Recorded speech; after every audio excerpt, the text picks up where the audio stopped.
right up the street. Yeah. So, KU Med. So I guess I started out in this hood. I can't get too. They all say you die within 100 miles of where you're born. I died within maybe a few hundred feet. Yeah. And 1962, Starting to be old. you have a mom and dad? Not anymore. Okay. What were they doing when you were born? And my dad was a lifelong civil servant, Social Security Administration, out of D.C. and then back here. My mom back then, I don't know what your word for. She worked in the home. She had the home, and they did some pickup stuff on the side things. But Where was the home? Fairway. Okay. Wasn't too far from here Yeah. either. So, Yeah. right by the pool where I spent my entire summers. Oh, all right. Were you ever a lifeguard? Nope. Yeah. Nope. I didn't even need saving though either. So what was your first job? Wow, that's a really good Well, question. first though, where'd you go to school? Shawnee Mission East. Okay. My business partner's an East guy. We always called 39th Street kind of the Sargasso Sea of ex-Shawnee Mission Easters because you run into them all the time down here. So, first job I worked at, there was a gentleman who owned 3 gas stations, one at Brookside and 63rd, one at 63rd and Oak, and one right over here on Westport Road. My first job was pumping gas, changing oil, So it fixing flats. wasn't Jerry's gas station on Westport Road? It wasn't Jerry's. No, it was the one that's now the BP over there, right by the traffic way and across from the covered wagon. Yeah. So, I don't know what he had a name for it. I mean, the man's name was Gimple, but I can't remember his first name. I knew his kids. Jerry was a avid, radical, conservative Catholic. Did you ever know him? I don't, and he's the guy that had the corner there, right when. Yeah. No, I did not know him. Yeah, and he had about 6 or 8 kids, and he was good friends with Dutch Newman, but he was Republican because of right to life. Yeah, that kind of got my dad. My dad was really conservative too. He took me to the Republican convention in Kansas City. Was that 77 maybe? 76. 76. There Yeah. we go. Yeah, one that Hunter S. Thompson came down and drew all the pictures up. Not Hunter S. Thompson. Oh damn it! What's his name? The guy that draws all the illustrations for Hunter S. Thompson's book was in town, and he drew a bunch of pictures. He didn't like Nixon, I take it, from the photo or the illustration. Yeah. It's funny, you look back at a lot of those beat guys from Ferlinghetti to, the guys out further, Hunter S. They're a lot more conservative in some respects than you'd think by what they were doing. I mean, they were still pretty radical. What age were you when you were pumping gas? I was right out of it, man. I was like 16, 17 maybe. Did you clean windshields? I did. Yeah. Flip burgers at Smacks, if you remember that, was an old Kansas City chain. Yeah. Burger chain. Yeah. Yeah, no, all those first years are so glad not to be doing any of that anymore. I don't think anybody does that anymore. I know, you ought to see the windshield of my car. It hasn't been cleaned in forever. So when did you got out of high school? Yeah, I went to KU, did a couple years in a rock band, and same agency that used to do the Rainmakers. I mean, we'd be 2 a.m. and you're driving back and forth across I-70 and you'd run into Walking Horse and Tomic and those guys at some filling station outside of Salina, and they were coming in and you were heading out, Okay. Yep. Did that and then went to England for a bit and spent about a year and a half over there. That's where the politics really kind of caught. And this was when you were in your 86. early 20s? Yeah, mid-20s. So. Yeah. And you came back to... Well, I had worked, you like this story, I worked in a hotel called 47 Park Street, which was about a block from the U.S. Embassy. And my roommates, there were 15 of us living in one flat. And there were 3 of us that were Americans, and there was everybody from everywhere else. And one of my roommates was working for Neil Kinnock, which was the head of the Labor Party at that time. And I'd been volunteering with Kip Bond's office over here right before I left, and I went in to see David Owens, and he wouldn't hire an American. And I just wanted to spend some time and see another electoral system, up close, and he wouldn't hire an American. And so I get home, my roommate goes, well, he goes, the U.S. ambassador to England's from your hometown. Why don't you just go see him? And I went down to the embassy, and Charlie Sharp let me in. And Now, Charlie Price, forgive me, Price, not Shipe. Forgive yeah. me, that was Charlie Price. yeah, And was ambassador, he was ambassador to England while I was and over that there. was under Ronald Reagan. Under Reagan, correct. And he gave me a business card to two guys, and I ended up coordinating some volunteer efforts for Wheeler and MP Brooke in central London there. And Well, when we became barely acquainted, maybe 30 years ago, yeah, you were involved in Republican politics. How did that happen? Because of your father's influence? yeah, pretty much. I was in high school, and I really only cared about smoking weed and listening to Led Zeppelin. And there was this one particular red-haired girl I had a crush on, and that was pretty much my life until my dad made me wear after he was a Reagan guy at 76, and we lost, and so he put a Dole button on me in Ford, and some guy started giving me grief before school in the hallway at Indian Hills, actually, and I didn't have any capacity to deal with this, so I punched him. And from then on, I was kind of Republican as if you were anything. I mean, if somebody's going to give you that much grief, you kind of... But you were pretty well known as a pretty sharp operative, if I remember. Everybody came and went. I always made the decision not to go to D.C. because those people come and go, but you always have to come back to Missouri to get your bread buttered. I was an organizational person in Missouri for quite a few of the big Republicans for a long time. In the 80s? Yeah. Actually, no, the 90s. All the way up to about 2001. I was the Republican Director of Elections under Secretary Blunt in the first part, right after the fiasco in Florida, the recount in 2000, the Gore-Bush fiasco. Can you believe that was 25 years ago? I can. Yeah. Well, I mean, the world's so different. I mean, you grew up, you were active on the Democratic side, and I mean, really locally, but you were plugged in at the top too. I never knew you back when you were roaming the halls of the White House. Yeah, we got married. Reagan threw us out in '81, and we got married in late '81, and then moved out to Lawrence, and then Shawnee, and over here in Roanoke for 35 years now. Yeah, you've been there. You've been a fixture, man. It's funny. I'm not gonna blow some smoke at Scott here, but I always tell my kids, you've always been even though we've never been until the last decade or so anywhere near each other politically, you've been what a public official should be. When something needs to happen, you're over there making sure the gas gets turned back on, and the little lighting things and the parades and stuff are all working local. I've told my kids for years that if you're going to do this thing, do it like you did it. Tell me about being married and your kids. I've lived, as soon as I got back, once I walked away from politics, and I realized that if I was going to stay in politics, I was never going to have a wife, a kid, a normal life, a business. 60 and 70-hour weeks are not very conducive for that kind of stuff unless you got just the exact right person. I came back and met a young lady out of my bookstore, and we have one really amazing son. She and I parted ways a long time ago. We're still friends. And what was her name? Kara. Yeah. Yeah, and she's pretty active in the Midtown area too. She still is, isn't she? Yeah, she's very Neighborhood Watch and quite a few other programs and things. She's pretty active with. And out of your bookstore, you met her in what bookstore? This one. Right here? Well, when it was across the street where the barbershop used to be, and now the barbershop is again. That barbershop was Vern. Vern, yeah. Can? And I don't remember. Oh, his last name.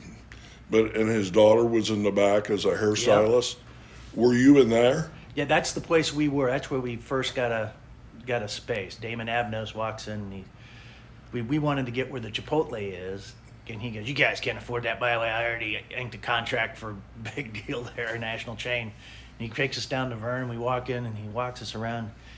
He goes, "All right, this is what it's going to cost." And we're like, "Good, we can do this." And he goes, "Well, all right, we'll start the background checks and all that stuff." And I looked him right now, and he was like, "Damon, I have no credit. I have no nothing. He goes, well, can you pay the rent? I go, well, I'm going to wanna. And they go, we sure we can for the first few years. And he shook a hand and we started.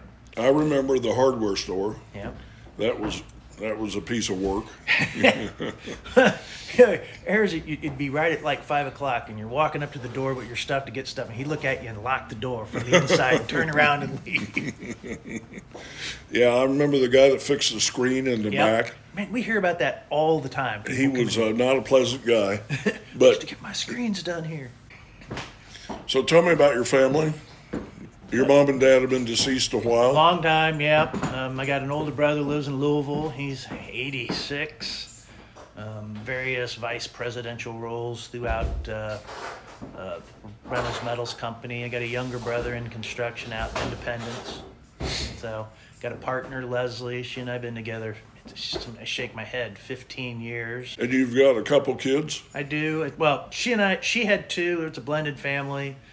Her youngest daughter, Jo, is 24, I think now, maybe 25, and then Tyler's 30 or so, and Riley was 19. And I appreciated the chance of letting him grow up in a slightly bigger family than just himself. Now you and Riley walked Ireland, England? Scotland. A year ago, like in 2 weeks. Tell me about that. I've been trying to go for 10 years. When I lived in London, the farthest thing away I could ever imagine were these islands called the Shetland Islands, which are in the middle of the North Sea, halfway to Iceland, north of Scotland. I think I just read that it's the furthest west piece of land in Europe. Yeah, that may be true. That's because the maps are all the Mercator. Yeah, there was just an article about it. Yeah. Well, we'd had a chance. I'd been trying to do this. I'm a big hiker. I was for several years there. Bad dad, walk 4 to 6 miles. Good day, 11, 15. Just hike and hike and hike and hike, and keeps you sane sometimes. And during COVID, that was really key, actually. People in this neighborhood just still make fun of me because you see me walking by for 20 years. Don't you ever go home? Yeah. But I wanted to go. There's a thing called the West Highland Way. It runs from Glasgow to Fort Williams. It's about 97 miles through the heart of the unpopulated Scottish Highlands. East to west? North to south, actually. And Fort Williams is just off the Isle of Skye. But so had an opportunity. I've been talking about it for years, and a friend of ours, another neighbor in this thing, Jesse Cates, who's with the Sexy Accident, been here almost as long as we have, goes, I'm tired of listening to you guys talk about it. I bought you plane tickets. Wow. This time last year? Yeah, it was actually like just Christmas last year. I'm buying the tickets. I'm tired of hearing you talk about going and hiking this thing. Quit talking, go do it. But your trip was in April? In April, yeah. So Riley and I went, and we had 3.5 weeks over there. We did 7 days with 1 day off. That included 1 day off to hike the 100 miles, which actually took us 117 miles to hike the 100 miles. But it was an experience of a lifetime. It never had a day over like 43 or 4 degrees. It rained almost every day. When we were going over the Devil's Staircase, which is one of the highest points, you just climb up this mountain. It was sleeting, raining, and hailing with 40-mile-an-hour winds as we crossed over. There's no place to stop. You either go or you don't go. That's the way it was. Wow. Everybody's like, are we going to lose our feet or toes? And it's like, nah, your core is good. It's only going to be cold for a couple hours. Oh, boy. We'll be out of here. Did he like the trip? Did he get along? He did. I had never seen him push himself before, and part of this was to, 17, 18-year-old kid. It's like, it's time to start pushing yourself occasionally to figure out what you can do. And he thrived at it. He helped the old man carry the heavy bag occasionally, and we talk about it. He still sends pictures, and every now and then I'll get this, man, I wish I was back there sort of thing. So we may get to do it again. We may do it again. We went to England, Ireland, and Wales in 12 days, and that was a mistake. It's exhausting to do that much. So I won't do that again, but I want to go back. Now, here Wales is beautiful. I went to Aberystwyth when I lived there one time, but it was stunning. Yeah. Stunning. So what, let's see, you're 63 now? Yes, sir. Yeah. So where do you see, you guys are getting along here. You're Yeah, I making mean, a the living. stores is one. We have, this has been a. They say location, location, location, and they're right. We were able to purchase a building when we had it because of Tom's knowledge on this stuff, and Well, I was in here Saturday, and it was it packed. is. And it's since COVID, and there's been half a dozen to a dozen new bookstores in the city since COVID. The question is, can you make that over a long haul? We'll yet to see. All the science seems to indicate people are still doing tactile stuff and may have made a pretty significant move back towards it. Yeah, we're doing well. We got great customers. The central location, you aren't just one type of literature. It comes from every corner of the city and every interest. And now we're the old guys in town. We're the guys that have enough money to buy your books for what they're kind of worth, not not for pennies. And yeah, I could not have been a better place. And I have no intention of going away. I don't think Tom does either.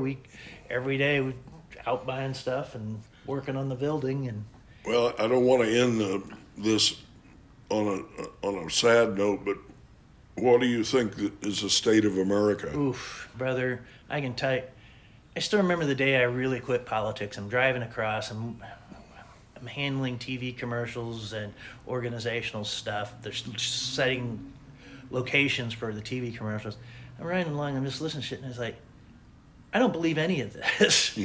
It's my real life experience has shown me that most of the stuff we claim we're doing is actually anti that. It's not beneficial. It's not as well. And I think the whole race. It's always been. This business. It's always been a race or a business for some pretty rough and tumble stuff. But it's become openly cruel and celebratory of that cruelness at the expense of the people you're supposed to be serving. And I think the government's forgotten who it works for. Yeah, there's a long article in this morning's paper about him. He's going to cut all the funds for international radio broadcast. Yep. The Voice of America Yep. is part of a larger broadcast system. Yep. Wants to cut all of that, and I'm convinced this too will pass. But there's something out there about why people are attracted to him, Yep. and I just don't understand it. Yeah. I don't know. I mean, these people are no longer. There used to be at least the pretense that you weren't a grifter, extorting money and being shady and doing questionable deals, and now it's just openly celebrated, and it's something you model off of, and so you Yeah. get a lot of people are model. Well, those guys are getting rich too. I'm gonna go do that too. It happens down here on the street. I don't mean on this street, but down in normal working class America, you just see people, the cruelty and the kind of. Well, there are 3 House seats, and I think there are in early April, 3 open seats, and it'll tell us a lot because they're Republican seats, but it'll tell us a lot about just how angry people are on what that vote is on those 3 seats. Yeah. And then there'll be the elections in November 26th. Yeah, you pray to God America figures out it doesn't want this, because I mean, I don't know how you deal with it, but we live in an urban neighborhood here, and there's demands that just have to be taken care of. There are people who have to be taken care of, and there's a wonderful you mentioned Rudy at Friggin' Frack. He and his team are great. Folks over at Room 39, a guy named Sean Stewart works pretty heavily or closely with a lot of the shelters and support services around it. We see it every day, and there's something. It's once or twice a week. You got to call somebody, and it's like, okay, this guy needs a meal. And they're going to go to there, and then going to have Buddy show up, and he's going to take him and talk to him about this thing, and and how do you get off? I think that's how you survive, and that's the way we always survived. Though we got by without all of this stuff for years, maybe not as well as we could have. We built a good system, but you got to go back to you take care of what's right around you and take care of yourself, your immediate obligations, and then the people you bump into every day.